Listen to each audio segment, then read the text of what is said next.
Shalom. Call Haloyamla, Yahweh, Bahashum, Yahushai, Bahashum, Racha Kodash. Barakatah Yahweh, Barakatah Yahushai, Barakatah Racha Kodash, Bahashum, Yahushai, Bahashum, Racha Kodash.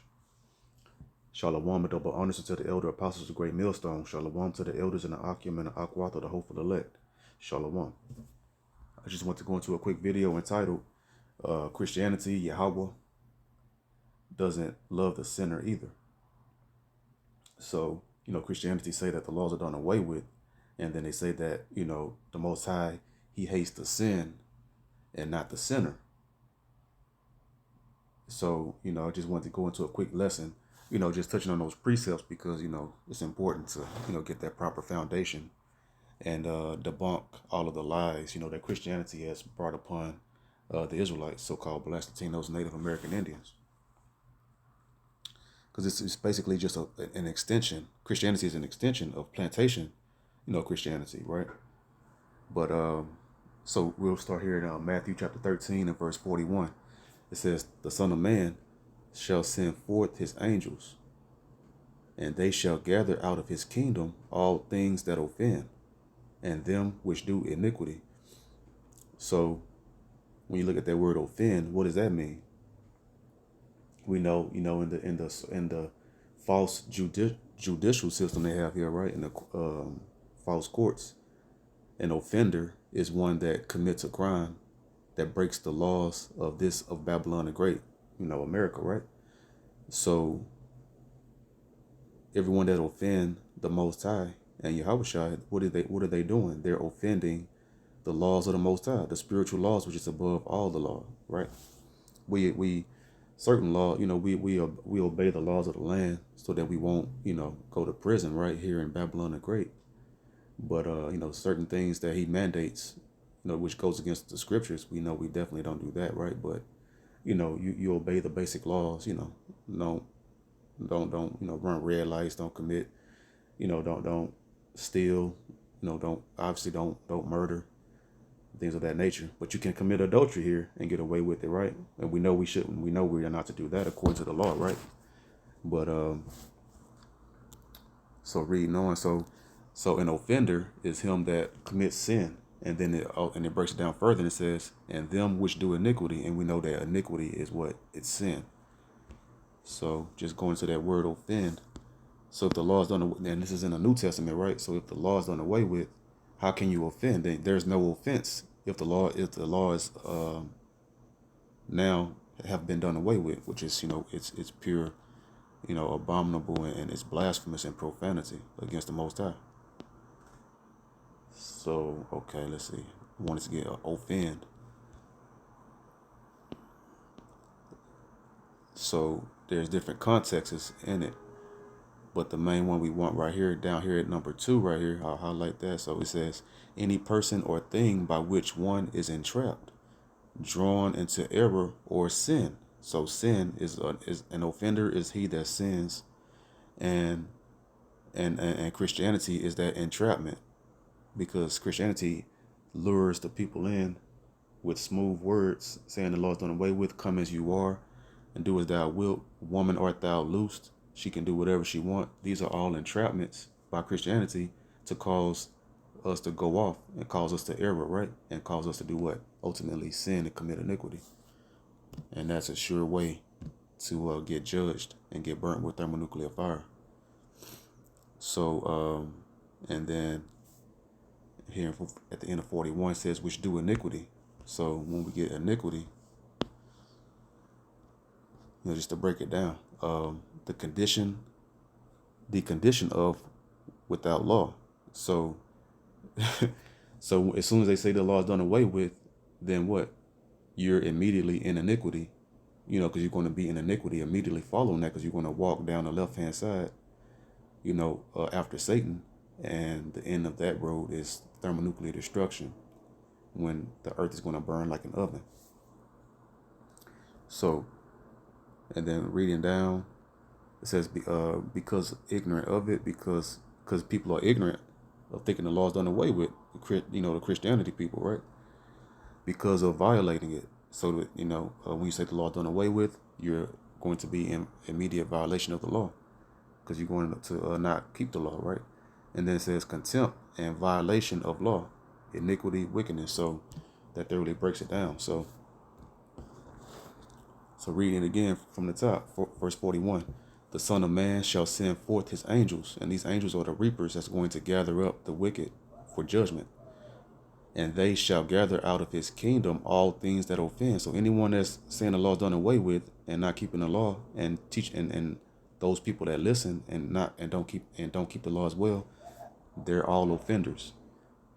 So the Most High is Yahushua is going to send forth his reaper angels, and they shall gather out of his kingdom all things that offend, and it says his kingdom. And what kingdom?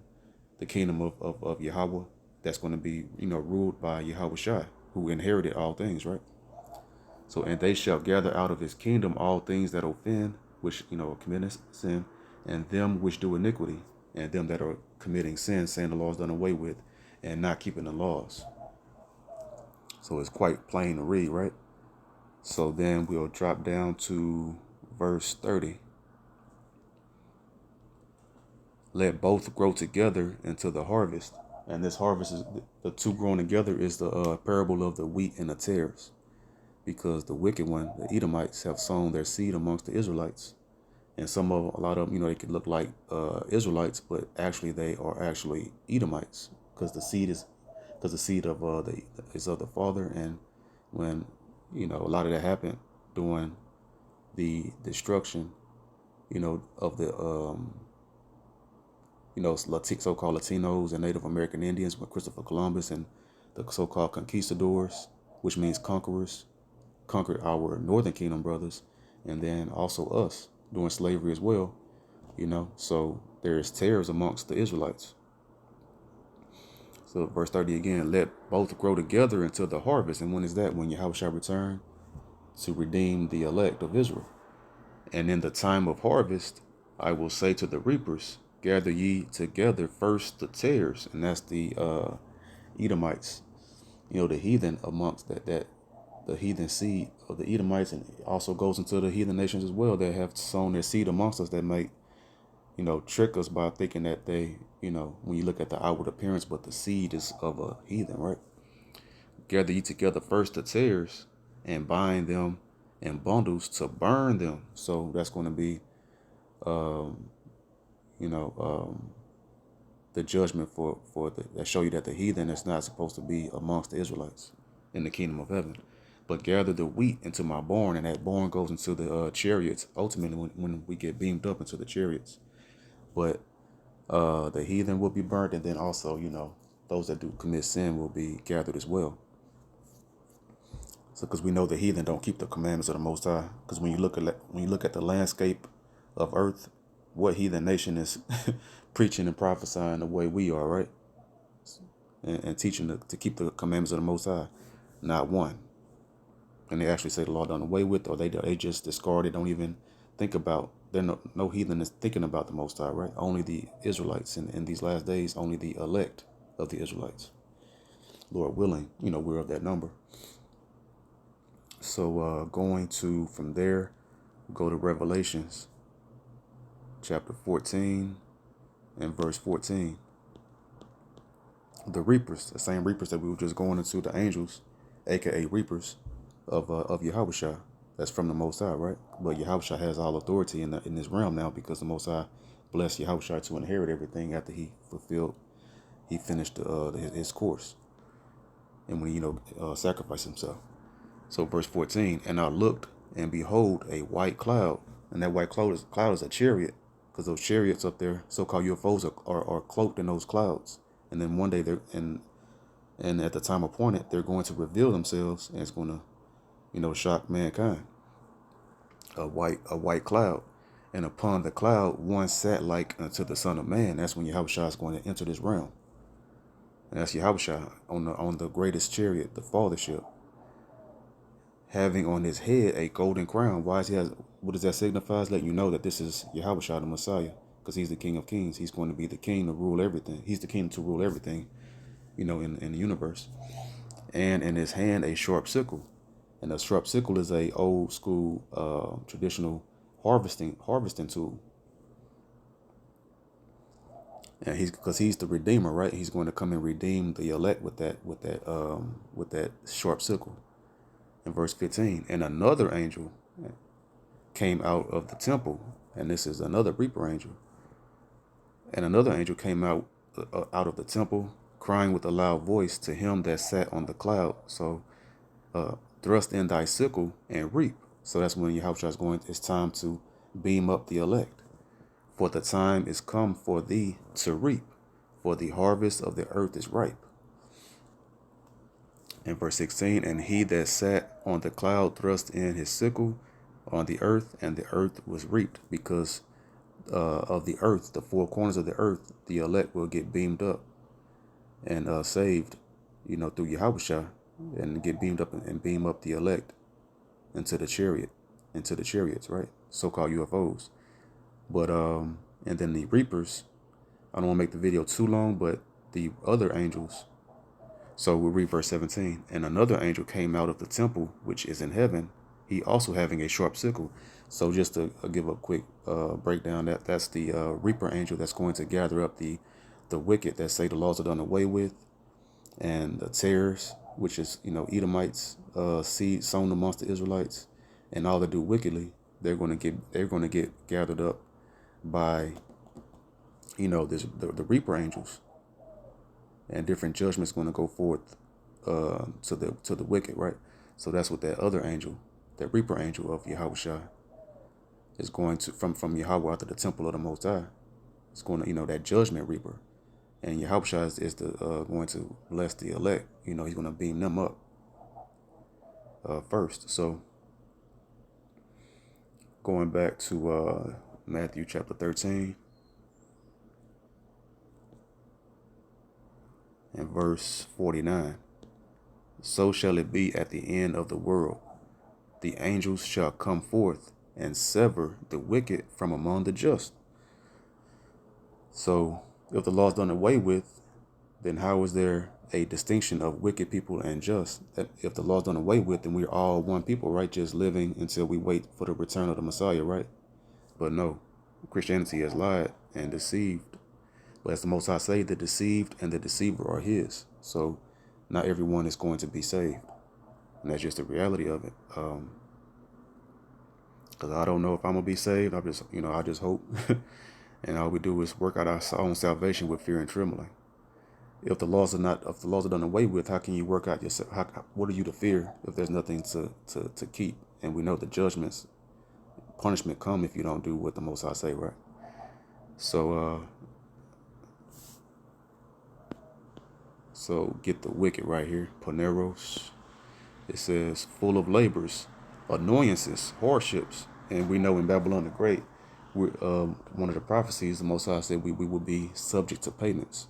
So that goes into labors, because you have to be full of all the complicated, complex, evil corporate world of how it's oppressive to the Israelites, but it's beneficial for Edomites. They have it. It's a rigged system for them, but we're having to always work and grind here.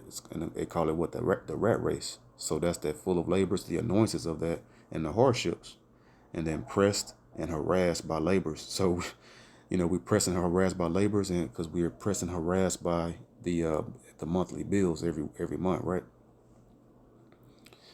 So that's just going into that. So the wicked and that's the system, that's the beast system of the wicked, who is Esau Edom chiefly, first and foremost. That's the beast system. It's full of labors and annoyances. So that's how that's the wicked, the Esau Edomites, the wicked system. Let's see. And sever the wicked from among the just, and that's the tares and the wheat. And who created Christianity? The tares, the Edomites. And when you go into just, righteous, observing divine laws. So what laws is that? The laws, statutes, and commandments which Christianity wickedly says is what done away with. So if the law done away with, how can the Most High sever the wicked that's not keeping the law from the just that are keeping the laws, right? That are observing them, because we're it's like we're rehearsing the righteous acts to the best of our abilities, and we have first and foremost the faith in Yahweh and Yahweh Shai, believing upon the Messiah Yahweh Shai, and then we rehearse the righteous acts, observe the Most High law, statutes, and commandments to the best of our abilities. And we don't wickedly say that the law is done away with, because we know it's not. So, verse 50, and shall cast them into the furnace of fire. There shall be wailing and gnashing of teeth. So we just see a clear distinction. The law is not done away with. Those that do wickedly, not keeping the laws, are going to get severed from among those from among the just that are keeping the laws, statutes, and commandments, right? And then what's going to happen when the wicked is severed from those that are keeping the laws and having a faith in Yahweh and Yahweh and Yahweh? They're going those that say the law is done away with and not keeping the laws. They're going to get cast into the lake of fire, the fiery furnace, from thermonuclear missiles. And it's going to be not a pretty day. It's going to be a terrible day. From there, going to Isaiah 13 in verse 9. Behold, the day of the Lord Yahweh, Bahashem, Yahweh Shai, cometh, cruel, both with wrath and fierce anger, to lay the land desolate, and he shall destroy the sinners thereof out of it. And we know what sin is. It's iniquity when you don't keep the laws, statutes, and commandments. So that fierce anger is going to be that thermonuclear fire and chariot laser beam fire too. In verse 11, and I will punish the world for their evil. And that's saying the law's done away with and not keeping the laws, right? And the wicked for their iniquity. That wicked is the not keeping the laws, that's sinning. And I will cause the arrogancy of the proud to cease. And the Most High say the beginning of pride is when one departed from his power. So when you say the laws are done away with, that's the beginning of pride. And that's arrogance. To say that's extreme pride and arrogance to blast as basically going to blasphemy, because to disrespect the Most High and say his laws done away with, that borders along the lines of blasphemy and profanity. To say the Most High laws are done away with is an extremely terrible thing to say, right? I couldn't even utter that, that's a terrible, but that's the but their spiritual eye and spiritual ears are blind, and they can't hear and understand and comprehend, those that are deceived by it. So that cause the arrogancy of the proud to cease. So that's pride, and they're going to be brought low, and will lay low the haughtiness of the terrible. And the terrible is the wicked one, the Edomites that sowed the tear seed among the Israelites. Because Isaiah chapter 13 is all about the future judgment of Babylon the Great, America. And from there we'll go to Proverbs 16 and 4. The Lord Yahweh Bahashem, Yahweh Shai, hath made all things for himself. Yeah, even the wicked for the day of evil. And that day of evil is the righteous judgments of the thermonuclear fire, when the Most High destroys this place. And throughout the four corners, where the Most High also will send, missiles as well. But chiefly, the main place, the epicenter, the headquarters of wickedness is here in Babylon, the Great America, the Golden City, America, and the chief golden city is New York, the Big Apple. That rotten fruit from the garden that the serpent beguiled Eve with, right? As I went to in my last video, you check that out. So Malachi 4 and 1. For behold, the day cometh that shall burn as an oven, and that's those thermonuclear missiles. Because how can the earth burn like an oven? Those thermonuclear missiles is common sense, right? And all the proud, and we know who the chief proud is, the Edomites. And then those of Christianity, and those that are not keeping the commandments of the Most High and having the faith in Yahweh and Yahweh Shai. Just have to thoroughly break it down. And all the proud, and all that do wickedly shall be stubble. So when you're not keeping the commandments, the laws are done away with, they say, and they don't keep the commandments, they're doing wickedly, and they will be stubble. And what's stubble? The end result of fire. And the day that cometh shall burn them up, saith the Lord Yahweh Bahasham, Yahweh Shai of hosts, that it shall leave them neither root nor branch. So they're going to be completely consumed and destroyed and cut off forever. And that's that severing of the wicked from the just. You know, most people read these scriptures and they don't have any fear. You know, I read these and it's a terrifying thing when you think about it, when you're reading it. John chapter 9 and verse 31. Now we know that Yahweh Bahasham, Yahweh Shai, heareth not sinners. So when you pray, your prayers are not being answered if you're not sincerely and genuinely keeping the commandments of the Most High. Because sinning is what? Not keeping the law. Let me real quick get that. It's in John somewhere. Let me see, 3 and 4. Okay. 1 John 3 and 4. Whosoever committed sin transgresseth also the law. For sin is the transgression of the law. So that's breaking the laws of the Most High. It's quite simple, really. And this is all in the New Testament for those that, that want to, the Christianity that love to try to lie and hide in the New Testament. The New Testament have them confounded. Verse 31 again. Now we know that the Most High power Yahweh heareth not sinners. But if any man be a worshipper of Yahweh, Bahasham, Yahweh Shai, and doeth his will, him he heareth. So when you're keeping the commandments, that's the Most High's will, and he will hear you when you pray. So Christianity is basically Christianity wants to cut you off from your almighty power.